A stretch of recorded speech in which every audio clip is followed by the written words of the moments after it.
Update. Am I the a-hole for telling my friend she needs a life of her own and she has to stop leeching off of mine? Original story. Hi. My 25 female long-term friend 25 female has a history of doing whatever it is that I'm interested at the moment. She asks questions until she's got a clear idea of what music/books/movies I'm into, and then does a whole act of how she discovered that in front of the whole friend group.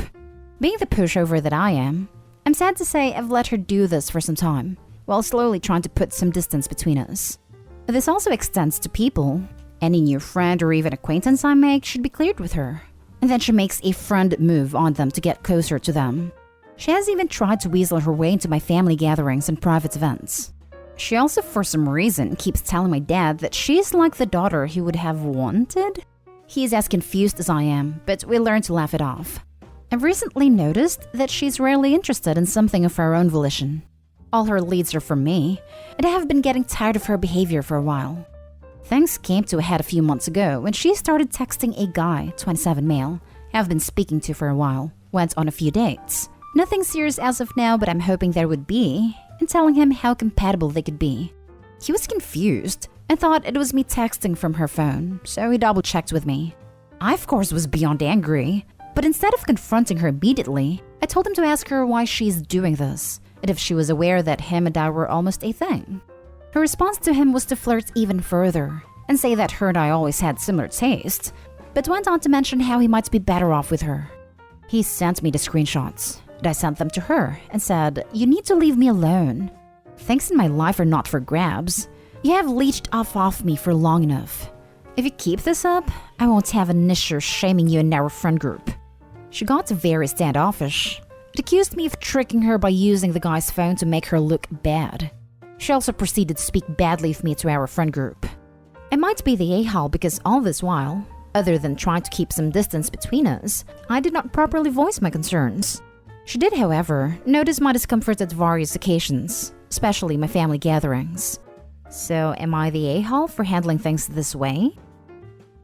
Now for the top comments before reading the update. Not the a-hole. Yes, you could have said something sooner, but this is obviously inappropriate behavior. You have good reason to suspect she has known that all along, and isn't a hopelessly oblivious amoeba. I was hoping she would catch on to my discomfort, and the timing of me trying to move away, but she would never acknowledge that. That's not how communication works. It's hard, but sometimes the kindest and nicest thing you can do for people is to be really clear about your boundaries. Hints don't work. You have to use words. And remember, just because someone is upset doesn't mean you did anything wrong. Not the a-hole. Share the screenshots with your friend group immediately. Create a group chat with everyone except her, and put them out there. She sounds disturbed, like she thinks she can somehow replace you in everyone else's eyes. Now that she knows she has been caught in betrayal, she's got nothing to lose. She might tell lies to get people to cut you off. Telling them the truth with evidence is the best way to preserve your own relationships. Yeah, I hope he needs to get ahead of this. Not the a-hole, but I'm not sure you understand what friend means, because this girl isn't one. Yes, you're a bit harsh, but I can understand your frustration. Her behavior is beyond steamrolling your boundaries. It's outright disturbing. Every time I try to put some distance between us, she shows up with a personal issue that she can only share with me, and she always guilts me by making it seem like she has no one else to turn to. And every time, so stupidly, I get looped back into the drama. And now for the update. Firstly, thanks to everyone who commented to help me out. Some of it was tough love, but I read every comment and had a chuckle at a few. But it also helped me realize that the issue wasn't as simple as someone copying my interests. So after posting, I rang up one of my close friends to let her know what's been happening. She seemed appalled at how my friend made a move on the guy I was seeing.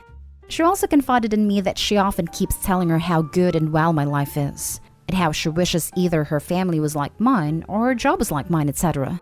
She thought it was just harmless wishing, but when everything was put together, it just seemed so unhinged.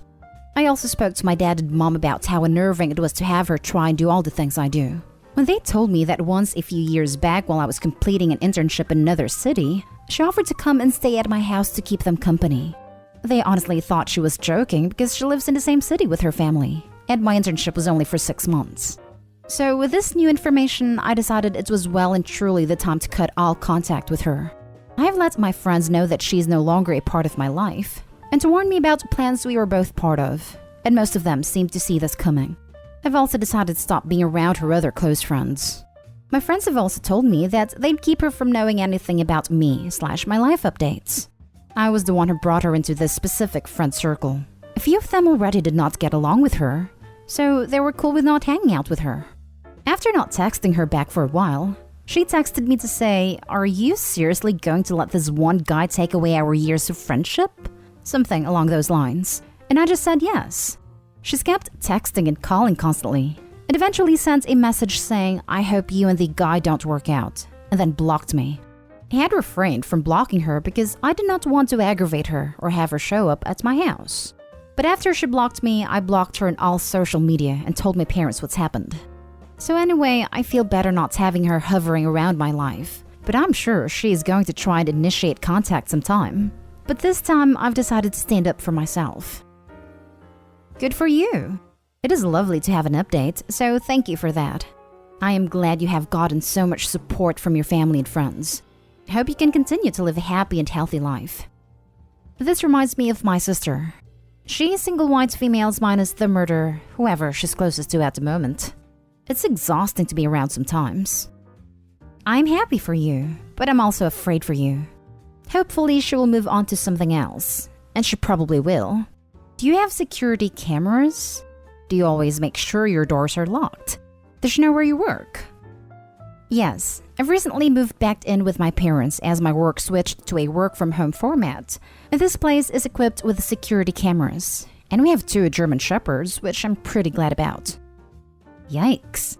Write all of this down with dates and print out screenshots of anything you can. If she ends up stalking you, having this already prepared can be the difference between getting a restraining order or getting ignored by the police. This is deeply concerning behavior, but it sounds like you're doing everything right. I had someone like that escalated to an attempt to harm me, with no consequences from the police, and the stress that's being constantly on guard against a threat is physically and mentally draining. So my advice to you is that she is not a threat just yet. You don't need to become super vigilant. If she intends to escalate things, you will definitely know about it. So for now, just keep being discreet but don't get obsessive. That wreaks havoc in your body. Most likely, she'll find something else to obsess over. If she does escalate in your life again, then you need to take that very seriously as a safety risk. But you are not at that point right now. You're making good choices, and I'm glad that your tribe is protecting you.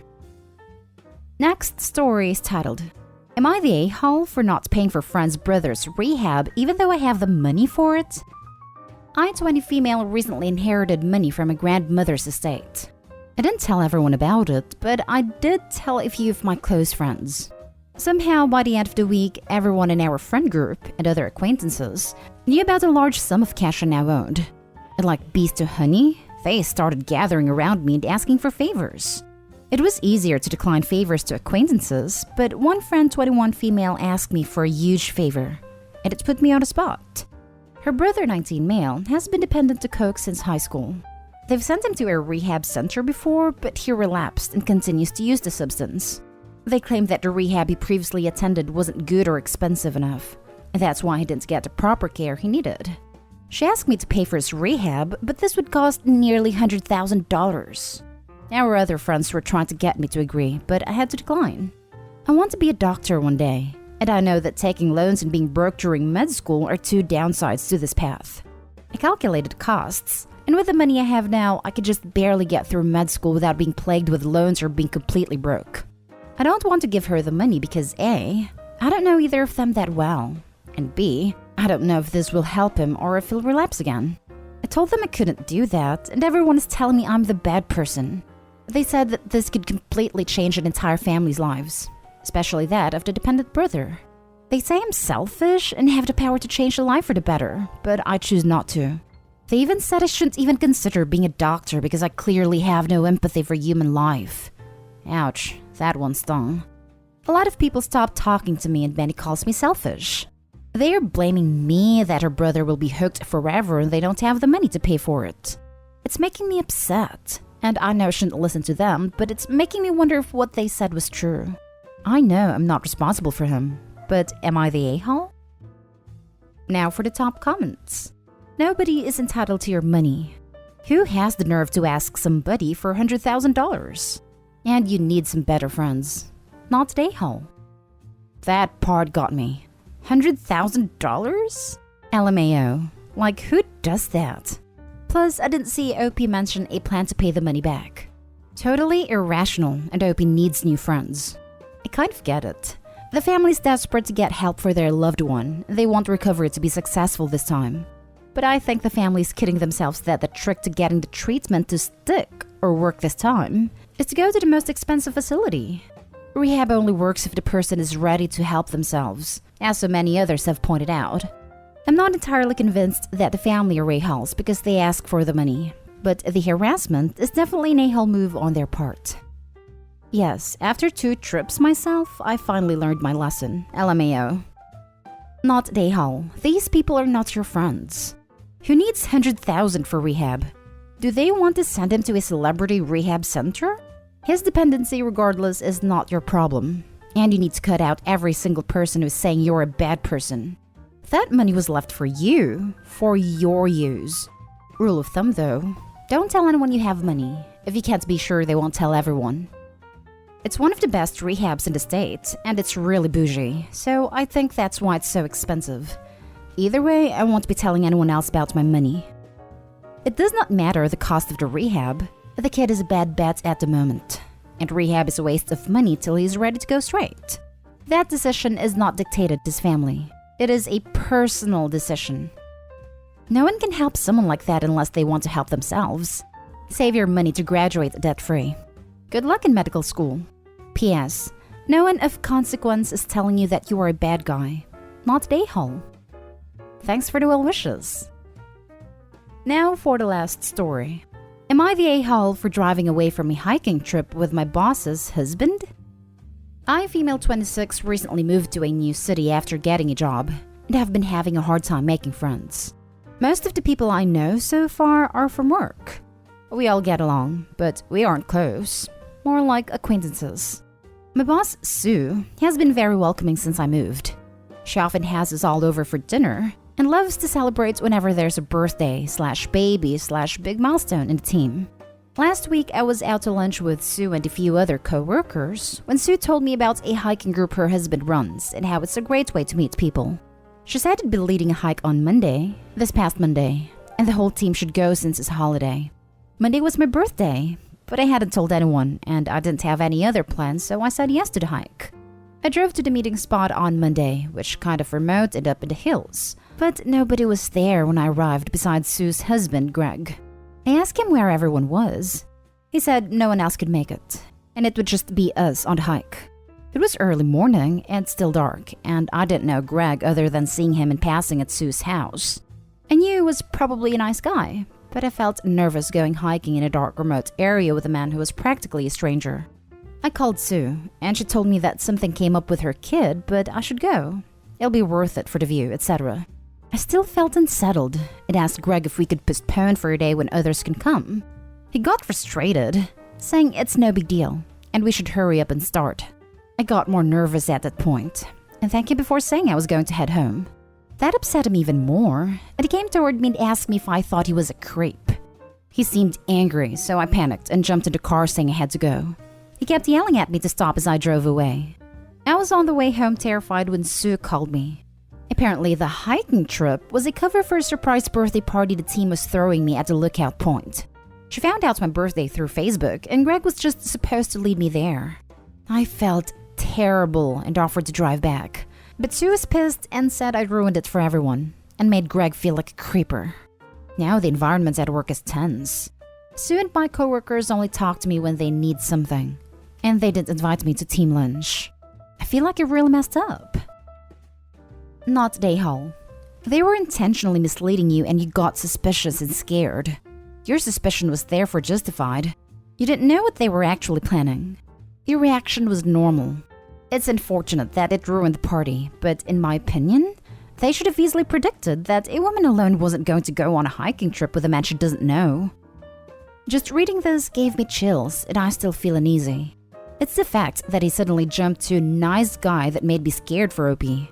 What should have happened was him texting them, "I think she would appreciate another coworker to suddenly show up," and tell Opie, "Oh, looks like blank can make it after all. Let's wait a few for them." On paper, this seems like a super sweet idea, but it's the kind of thing you do for people you know very well. Greg could also have come clean about the surprise when it was clear Opie was getting uncomfortable, instead of jumping to the nice guy routine. Yes, it would have ruined the surprise, but I would rather have a surprise ruined than be terrified for my life with a strange man who just started yelling at me for not wanting to take a remote path in the dark up a mountain with him. Honestly, I still wouldn't have gone with him until it was confirmed verbally by someone I knew that would be there.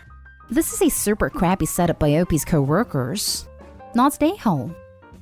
Not Dayhole. Honestly, I would have done the exact same thing, especially when he seemed to get irritated. And then it progressed further into anger and yelling. That would really scare me, and I would have done the exact same thing. They should have come up with a better cover story, such as, "Oh, others started hiking already, and I waited for you so we could catch up." Better yet, Sue could have been waiting for you instead of her husband, who you barely knew. Yikes. I also see how you could feel bad because you feel like you've ruined the surprise. But they should have planned it a little better. The surprise was really, really nice though. Perfect thought, 0 points for execution. A complete stranger you've never met, and you should go on a hike with him? Alone? And then he acts aggressive. Man, you're a lot nicer than I would have been, even at 26. Also, your boss sucks for putting you on the spot after. You didn't ruin a surprise you don't know about for Pete's sake.